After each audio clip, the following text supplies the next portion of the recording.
banyak dari Sobat RH dan juga umat pastinya yang barangkali nggak begitu ngerti sih sebenarnya pembebasan bersyarat Habib itu sampai kapan. Nah, lalu kenapa kok pembebasan bersyarat? Tapi kan orang perlu tahu kok PB. Konon katanya sampai Juni 2024. Nah, pembebasan bersyarat ini artinya kita bebas keluar dari penjara, tidak ditahan, tapi ada syarat-syarat standar yang harus kita patuhi. Nah, jadi syarat-syarat ini bukan hasil negosiasi juga. Tapi memang peraturan hukum. Beberapa waktu yang lalu kan saya pernah katakan istilah tahanan kota. Nah, sebetulnya dalam konteks hukum kita nggak ada istilah tahanan kota. Secara de jure nggak ada. Tapi secara de facto pada tingkat praktek ya kalau orang nggak boleh keluar kota kan namanya tahanan kota, Pak Refri.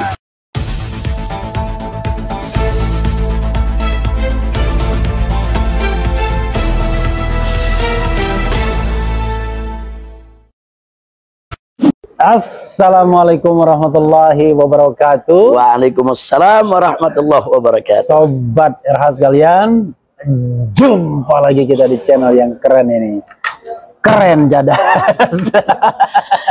Jadi, walaupun sama Habib Rizik kita tetap keren jadas ya. Jadi sahabat RH sekalian, gembira sekali di tengah-tengah silaturahmi Bib ya, silaturahim ya. Kita mau ngobrol santai saja. Banyak dari Sobat RH dan juga umat pastinya yang barangkali nggak begitu ngerti sih sebenarnya pembebasan bersyarat Habib itu sampai kapan. Nah, lalu kenapa kok pembebasan bersyarat? Jadi memang ini pertanyaan yang ringan, tapi kan orang perlu tahu kok PB. Konon katanya sampai Juni 2024. Nah itu dulu Bib, satu dulu Bib. Ya. Terima kasih banyak Bang Refri, jazakumullah khairal jasa untuk para pemirsa dimanapun berada ya. Sesuai dengan pertanyaan tadi, memang setiap narapidana itu siapapun dia itu punya hak yang dilindungi oleh undang-undang. Seperti hak remisi, hak asimilasi, termasuk juga hak pembebasan bersyarat. Jadi kalau hak asimilasi itu orang bisa dapat kalau sudah separuh masa tahanan ya. Tapi dengan syarat dia belum pernah dipenjara. Tapi kalau dia sudah pernah dipenjara, kayak saya kan udah beberapa kali nih baru masuk penjara, jadi nggak bisa dapat asimilasi. Nah kita baru bisa dapat pembebasan bersyarat.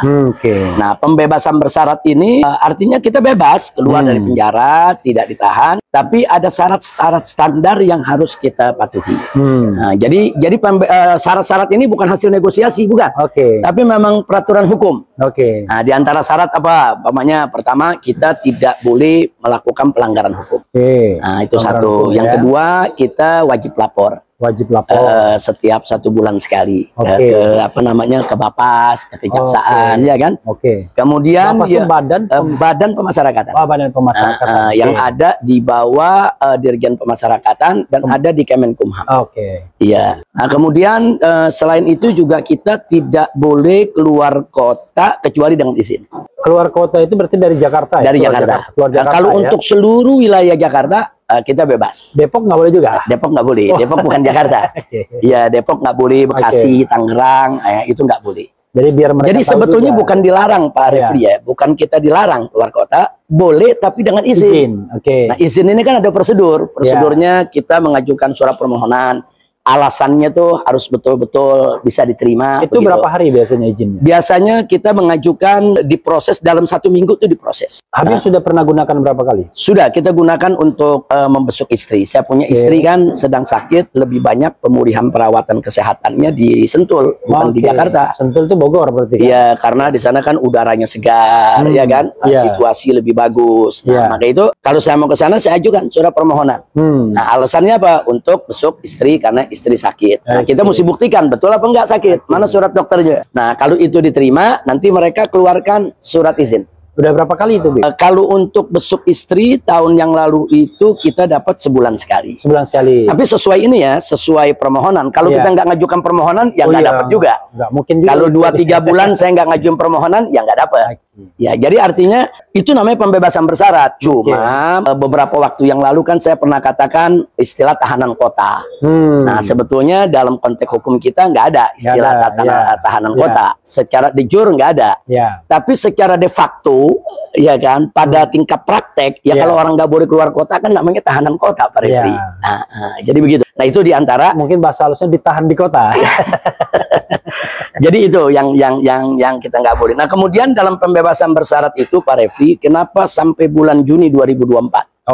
Karena memang ada undang-undang yang mengatur bahwa pembebasan bersyarat itu dihitung tambahan 1 tahun percobaan setelah masa tahanan kita berakhir. Masa tahanan berakhir. Masa tahanan sesuai vonis. Juni 2023. Jadi karena ditambah 1 tahun jadi Juni 2024. Jadi kalau seandainya Habib dianggap melanggar hukum, itu Habib bisa ditahan kembali 1 tahun. Ya, kita harus menggenapkan tahanan yang 1 tahun yang kita ada di luar. Jadi walaupun misalnya nih, biar juga pemirsa tahu kan, tiba-tiba, wah ini mau Juni 2024.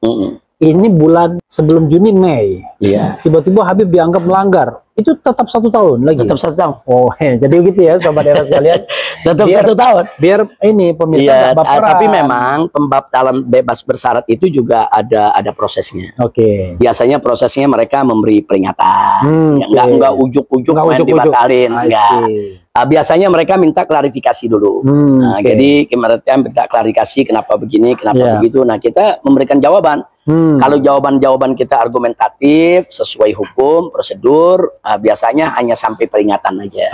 Habib pernah diperingatkan? Pernah, kita dapat peringatan, pernah. Berapa kali? Kita sudah beberapa kali dapat peringatan, tapi kan kita klarifikasi. Jadi contoh ya, seperti waktu reuni 212, ya kan? 212 itu kan dipertanyakan kenapa hadir. Kan memang nggak ada larangan saya hadir. Apalagi di 212 itu kan kita ada sholat tahajud, sholat subuh. Dan nggak ngomong politik. Nggak bicara politik, kita hanya bicara persatuan umat, begitu. Akhirnya mereka tidak beri peringatan, tapi mereka dalam arti sempit. Tapi mereka memberikan himbauan. Himbauan dalam konteks kesehatan. Ya, karena ini kan waktu itu artinya kita baru pulih lah dari COVID ya, dengan kerumunan semacam itu. Saya dihimbau untuk lebih bisa menjaga kesehatan. Ya, kita welcome aja, kita anggap itu himbauan. Jadi intinya untuk pencabutan pembebasan bersyarat itu ada sidangnya juga, sidang TPP di Bapas. Jadi mereka klarifikasi dulu, tanya dulu kita. Nah, kalau memang melanggarnya sudah kelewatan, emang nyata-nyata pelanggaran hukum begitu, sudah ambil lagi. Itu diputuskan dalam sidang. Kalau sidang memutuskan cabut, ya cabut pembebasan bersyarat. Begitu cabut, kita dijemput, dimasukkan ke lapas. Jadi sobat era sekalian itu ya, nanti beliau ini baru bebas benar itu Juni 2024. Betul. Ya, jadi kalau sekarang ini masih dalam pembebasan bersyarat. Itu soal pembebasan bersyarat. Ketika interview ini dilakukan, ada sahabat yang sangat menghormati dan mengidolakan Habib. Bahkan di Refli Harun Channel itu, interview beliau yang menyinggung soal Habib, itu masih views yang terbanyak. Ada hampir 5 juta. Itu beliau adalah Liusung Karisma. Apa pesan Habib untuk barangkali menghibur keluarga atau juga sobat RH sekalian yang tahu bahwa Liusung Karisma itu orang yang baik. Kalau kita bicara kritis kepada pemerintahan kekuasaan itu kan demokrasi. Refli Harun juga suka ngeritik juga. Apa Bib pesan